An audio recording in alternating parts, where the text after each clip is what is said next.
Yeah, so welcome to this Unbound book club chat for, well, kind of October, November. We do it kind of the lunar month. So we started on the new moon in October and going through to new moon in November.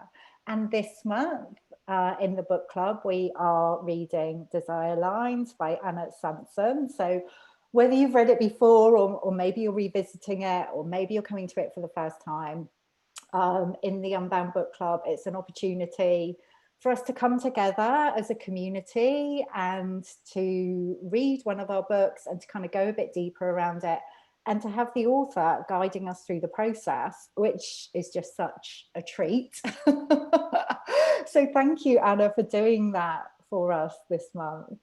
Oh, it's my absolute pleasure. And I was just saying that before we went live that it's actually been a really lovely opportunity for me as well to dive back into Desire Lines and to go through the content in a personal way as well. So yeah, it's very exciting. Thank you. And I love that. I hear that a lot. You know, I experienced it myself that when we write these books, we're kind of writing them for ourselves, like almost primarily. And to revisit it can be really helpful. It's not just like, okay, I'm done with that now. It's a whole other journey for ourselves. And I'm just going to hold up my copy of Desire Lines, which So pretty. it is so beautiful. I love it. I love it. So how has the month been for you, Anna? Because I know we've had conversations before. And actually, when we knew that Desire Lines was going to be part of book club, the themes that you're talking about in Desire Lines really lend themselves to this very, very personal and intimate process where people are not necessarily willing to be talking about it publicly. And I'm so grateful to you, and I so appreciate you being out in the world and, you know, sharing your magic and talking about desire and sexuality and all of these different gorgeous juicy subjects. But it's not something that generally we're very keen to talk about, like I said, publicly or in community even. So how has that been for you this month? It's a really curious one, isn't it? Because if you imagine, you know, an in-person book group, and you might have a collection of people who meet at somebody's house once a month, and they've all read the same book, and they've maybe got wine and nibbles or tea and cake or something, and they're talking about characters or plots or themes or anything that came out of the book. And that I love that image, like that collective community image. But as you say, when it comes to these very personal stories around desire and sexuality and how we feel about our sexual selves and how we express that to other people, that's not something that we do in those kind of settings, generally speaking. And so I think it's actually been really wonderful to be able to do it online and to have this sort of virtual book club, virtual community, where in the privacy of each individual's own home, their own journal, their own thoughts, their own body, they can explore some of these things. Yeah. But knowing that it is being done in community. So I think there's something really powerful about not being the only one. Yeah. And to know that other people find this important too, or other people are curious about this too, or it's relevant and has meaning, and that there are questions to be answered. So yeah, I think it's working really well as as a virtual experience. I mean, that said, I would love to be in that room physically with people talking about it. I think that could be incredibly powerful, if anyone was up for it. Yeah, absolutely. I'm so available for that. When we can make it happen, let's do it with the, you know, the wine and the nibbles and so available for that. And I love what you say there because sometimes, like when we're taking part in something online, it can feel like a pressure to like really be there and be commenting and like really obviously engaging. And I know this is something we've spoken about before in relation to like creating a community around your book. Like sometimes it's enough just to know that you are part of something, and you don't have to be like sharing your deepest desires and fantasies online. If you want to, you definitely can, and tag Unbound Book Club so we can find them. But just kind of having that feeling of we're all reading this together, we're all in this process together, is so beautiful and powerful.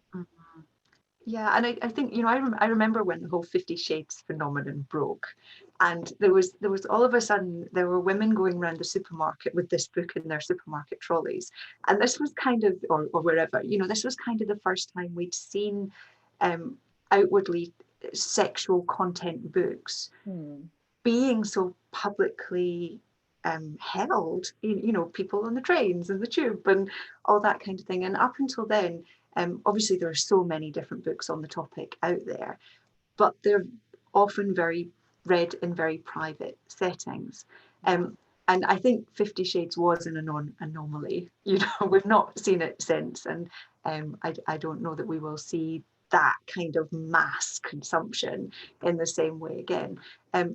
But it's so fascinating to think that there could be these spaces where we would feel comfortable being public, or at least not being so secretive or having to be so private about this very essential part of ourselves. You know, it's a fundamental part of our sexuality and our sexual energy and our sexual expression. And we kind of share it in other ways, you know, so maybe in how we dress, or if we go dancing at a club, or so there are kind of insights, or we keep it just for ourselves or just for us and a partner. You know, there are so many different ways we can do it.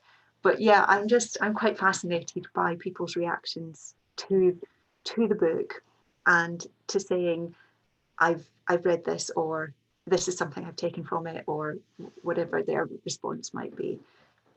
Yeah, because I hear a lot from people who I connect with, especially around the Unbound Press. Like, one of the books that is often mentioned when we're talking about the Unbound Press is Desire Lines. It's like, oh my goodness, Desire Lines, that was so, you know, what an amazing book. It's kind of like this underground community. Yeah. Reading the book. But for those who haven't read it, maybe, Anna, and because I'm just aware we're talking about the book, but there may be some people watching this who are like, actually, I haven't heard about this. Yeah. So what is this book, Desire Lines? Can you just kind of tell us briefly what it is? So Desire Lines was kind of my personal antidote to a lot of the mainstream representation of women's sexuality. So what I see when I look out is a very limited perspective, very limited representation of what it means to be a sexual woman, how we're allowed to be with that, what we're meant to do with it, how it's meant to look, all those kind of things. It's very kind of boxed in. And in the spirit of Unbound, I really wanted to open that out and say, well, what happens if we look at this from a broader perspective? What happens if we look at it from a personal perspective? So we look from the inside out rather than looking from the outside in. So Desire Lines is a collection of my personal stories. It's part memoir, my stories with sexuality and exploring all different facets of being a sexual being. There is some erotic fiction and some erotic poetry in there as well, because I'm really keen on finding other ways to express this part of ourselves. And then there are some questions for the reader, because ultimately, although I'm sharing my story, I really wanted it to be an opportunity for the reader to reflect on their own story with their sexuality. And I called it Desire Lines because the idea is that we all have these unique paths that we walk through life. And desire lines in a sort of town planning sphere are those paths that people walk that take them off of the pavements or the sidewalks. So they don't stick to the known paths, they make their own routes and own paths. And so our desire lines are these paths that we can each individually choose and walk in following our own sexual selves, and our own desires, and how that wants to be expressed, and being able to enjoy it in the way that really means something to us, rather than all these images that we're bombarded with. So Yeah. that's desire lines in a nutshell. Oh yeah. And I always notice those kind of actual desire lines out in the world now, those paths where people have like gone off Yes. the main path and the sidewalk or the pavement and kind of taken their own route, like across some grass or something. It's like, oh, desire lines. I'd never heard That that is before. great, When isn't it? Yeah. But it's just, it's something that we naturally do, isn't it? And maybe not even realize that we're kind of like carving our own paths in the world, or got disconnected from our own kind of desires and the path that we actually want to take. And I know that's one of the kind of, you've been providing these gorgeous prompts all month. And for anyone watching, you can find them if you use the hashtag Unbound Book Club. You'll be able to go back and see the prompts that Anna has been sharing. But, one of those has been around, or kind of a group of those were around actually like really asking the question, what do I desire? And how do we actually connect with our desires? And through your work, Anna, have you found that generally women are disconnected from their desire in a lot of ways? Yeah, I mean, I think we're really limited by language. And this was another reason why I wrote the book, because I wanted to give some language, some expression to this whole topic. And I think often when we talk about desire, we maybe think about libido, we maybe think about fantasy, we maybe think about who we used to be at a time in our lives when we maybe did feel much more connected and much more our sexual self was much more alive or present for us. And yes, so for women, it's that classic thing of we can have so many other responsibilities and expectations on us that our sexuality can get a bit put down to the bottom of the list, or it becomes something that's very responsive to other people's demands or expectations. But the way I like to think about desire, and again, sort of trying to be expansive in my thinking and my language, is if we feel it as our inner fire, our inner fire. And so we can have desire in all different aspects of our lives. And for me, like my creative energy and my sexual energy are very interlinked. So I feel my desire a lot through my creative expression. And for me, that happens often to be writing erotica or writing something that actually draws on that part of me. So they are very integrated. But it's, there are other ways that we can experience this inner fire and this inner glow. So I think, finding those ways to connect with that energy and not to feel that it has to be felt as, oh, I'm feeling horny today, or I'm not feeling horny today, or, just to think more broadly, like, is it maybe, oh, I want to experience some pleasure today.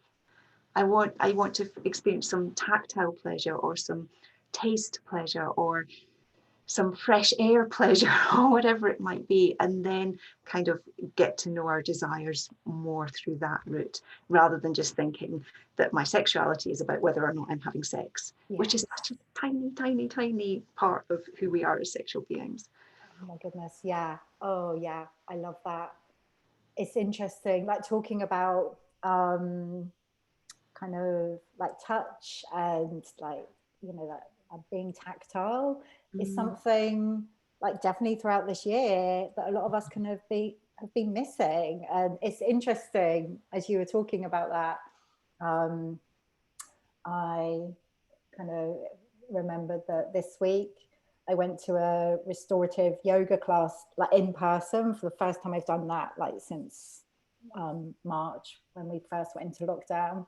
And it was just so, it wasn't a sexual experience, but it was like this. I really felt like the desire to go, and I went, and just that experience of feeling held in that space, and the teacher throughout, like we were getting into the postures and she was coming round and putting blankets over us and just making sure that we were just felt really nurtured. And that was just such a beautiful experience. And I wasn't going to go to it because I haven't been going to in-person yoga because in the US where I am, we have to wear masks when we're in the class, and with the breathing, I was like, oh, how will it be? And actually it was just delicious. So it was an example of like following my desire in that moment. That desire for touch is just so absolutely. And an embodied experience, and an experience of being present. And there was obviously some intimacy between, you know, intimacy in its broadest sense as well, of that environment, and yeah, all of these qualities. Yeah, I'm glad you got to experience that. It was lovely because, you know, I'm fortunate. I'm here, you know, I live in a house with my husband, so you know we have touch and like I get hugs and all of that, and it's nice to have that. Obviously with my partner, but to actually experience touch from others is something I think that's been like missing throughout this year, and I didn't really realize how much I'd missed it until I was in that space, and it's like, yeah, it was amazing. And actually, just this last couple of weeks, I've been talking to a well-being practitioner and a sexological body worker, and both of those conversations were about self-touch and self-pleasure as a component of our well-being. And so this idea of, you know, living in a time when we can feel very touch deprived and very intimacy deprived, like how can we create those conditions for ourselves? And that to me is really powerful as well. Yeah, absolutely, absolutely, so important. And you know, something else you mentioned there was, or I felt came through in what you said, was that connection between our sexual energy and our creative energy as well. And Desire Lines isn't about kind of how to write erotica, but what I've noticed as I've kind of seen people engaging with the book club this month is quite a few women have been inspired to be writing erotica and kind of exploring that and playing with that, which is just a gorgeous side effect of reading Desire Lines, I think, and connecting with your work. Yeah, and I love that. I really do, because for me, you know, I started writing erotica because I needed a safe place to explore my sexuality, and I needed a place where I could explore the feelings and the fantasies and the desires I was having. And it didn't feel safe to do that with other people at that time in my life, or I didn't have the people to do that with. So I love this idea that we always have this capacity within ourselves. It's a bit like self-pleasure, you know, that we can explore within ourselves. And for those of us for whom writing is a natural sort of go-to way, you know, whether we write a journal or a diary, or we, you know, whatever form of writing we choose, it can be an incredible way just to explore all these different topics, and really without limitation. Nobody else needs to see it. Nobody else needs to read it. You can just say what you want and go where you want with it, and find out how that feels for you. Yeah, it's really exciting. Yeah, I've loved that. It's like, yeah, and I know you posted earlier in the month about the wet test. Yes. And actually, I was looking back at the post on Instagram, and like quite a few people were like commenting on that. It created a lot of interest. So, can you tell us a little bit more about that? Yeah, so this isn't my term. This was a term, I think it was originally Dorothy Allison, and then Susie Bright used the term the wet test. Yeah. It is quite a gendered Yes, it is actually, expression. Yeah. And as a perimenopausal woman, I would say there are other ways to gauge your reaction. Yes, yeah. To different stimuli.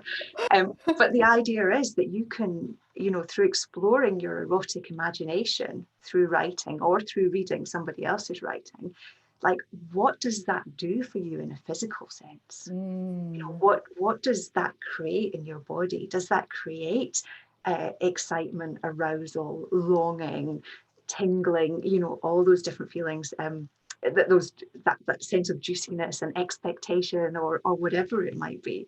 And so I just love this idea of, you know, that we can do that for ourselves. We can write something that gets us off, and that to me is like really incredible. That's like, what a skill, what a tool to have in our toolkits.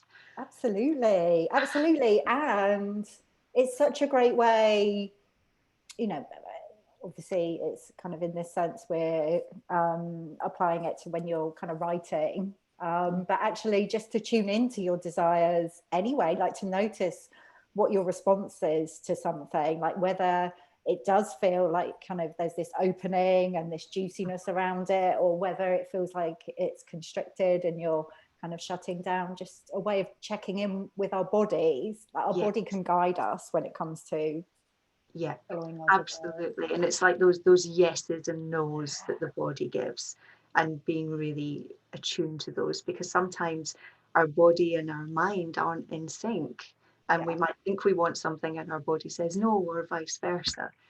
So it's really just another way to explore these different elements. And one of the things that I wanted to do with Desire Lines was not to talk about specific fantasies, because I feel, you know, we all have such a unique approach and take on our fantasies. There are some common ones, there are many common ones, but at the end of the day, what goes on in our erotic imagination is very private and personal.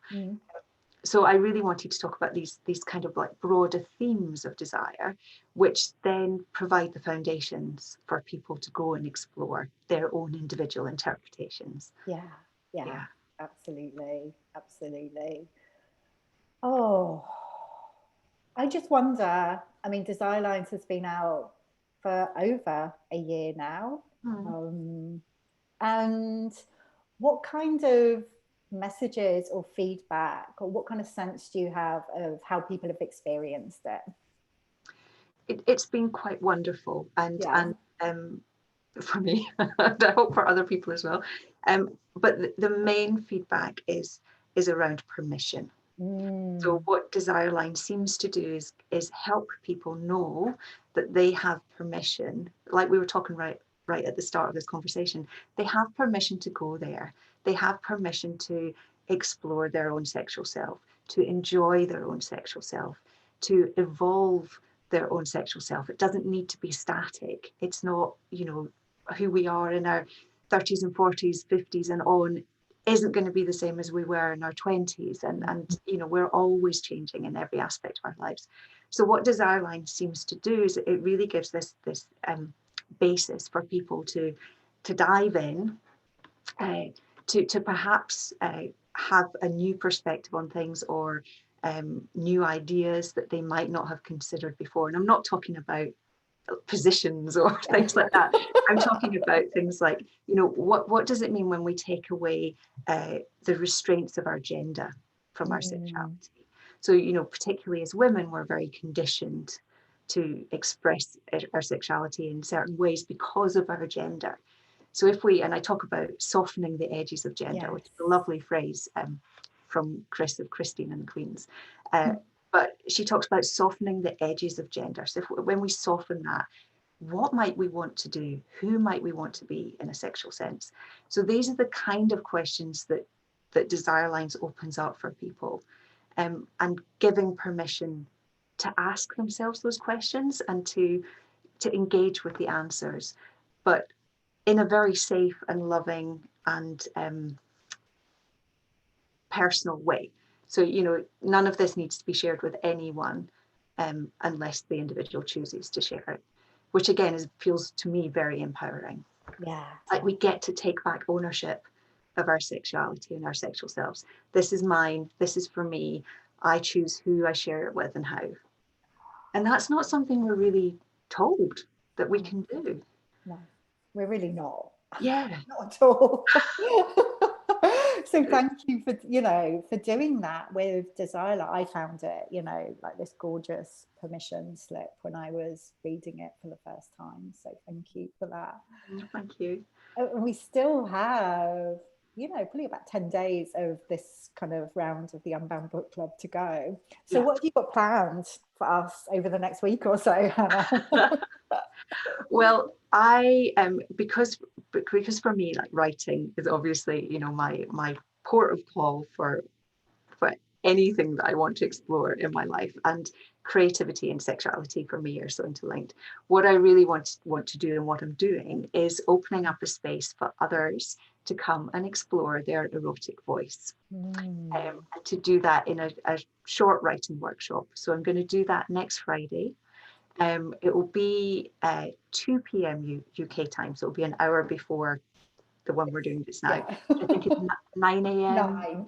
Yeah. Eastern time. So it might be a bit of an enjoyable start A for good Monday way to start Friday the morning. day. Yeah. But yeah, so that's going to be a writing a workshop. It's going to be a play shop, you know. It's a chance to play and explore with your own erotic voice and using written words. So I'm going to be doing that. I've also got I recorded a little meet your sexual self meditation. And that's out there now, so people can go and tap into that. Again, as another creative exploratory way to find out what their sexual self wants them to know, has to say. And it might be fun to do that before the writing workshop, to really kind of engage and connect to that part of themselves.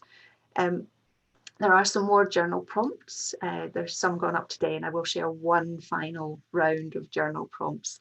And really, you know, I really do encourage people to interact with me, and I appreciate that social media is a public space and not the place that people necessarily want to do that.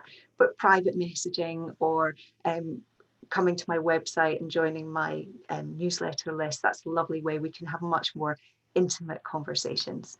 And that's the other thing that I do and share is our intimate conversations with other people, because I'm aware that my perspective is only ever my perspective. And because I want to keep this as broad as possible, I invite other people to come and talk to me about topics around intimacy, desire, sexuality, well-being, and I share those as well. So that's all going to happen before the new moon. Along with everything else in the world. That's exactly. But you know, I do feel, you know, having these opportunities to come inside ourselves and find out what's going on internally, and to give some attention to pleasure and desire, and all of those things are so important at any time, but it feels especially so just now. Absolutely. Really, really is. Yeah, so thank you so much for doing, like, creating all of this magic for us, Anna. It does feel like such a treat. And if somebody wants to join the writing play shop next week, how do they do that? Just get in touch with you, or? Yeah, so I think I'm going to do it through Facebook. Yeah. I think, having had this conversation with you, I think Facebook is going to be the best place to do that. But it will be on my Facebook page, which is Anna Sansom Writer. Yeah. But yes, if people get in touch with me directly, so send me a personal message or a direct message, or an email, then I will make sure that they get the specific details, and I will be sharing it publicly on social media as well. But yeah, if you don't want to miss out, and I would encourage people to try and come live if they can, because there will be an energy to the live event that we'll see if it translates to a recording. But I think, you know, to actually commit, if they can, it's a Friday, it's a working day, I appreciate, but if people can come live, then I would love to share that with them. Wonderful. We make sure below this video, wherever it is, so we've got, it's easy to contact you. It should be, because it's going to be on Facebook, and it'll be on Instagram as well, so we'll make sure. And, you know, for people watching this, you know, whether you've been with us live or you're watching the recording, if you've got any questions for Anna or any insights around desire lines or anything that's come up through our conversation, please do post them below this video, and we'll both be coming back in to check that and to kind of respond. So absolutely. Thank you so much for kind of allowing Desire Lines to be in the Unbound Book Club this month. When we started it, I definitely knew that I wanted Desire Lines to be one of the books that we featured, and it's been such a pleasure. So thank you, Anna. Well, thank you for hosting Desire Lines, and I. We're having a whale of a time. Thank you. I can feel it. Oh, thank you so much, Anna, and looking forward to the next kind of just over a week that we've got left. Fantastic. Thank you. Bye. Bye.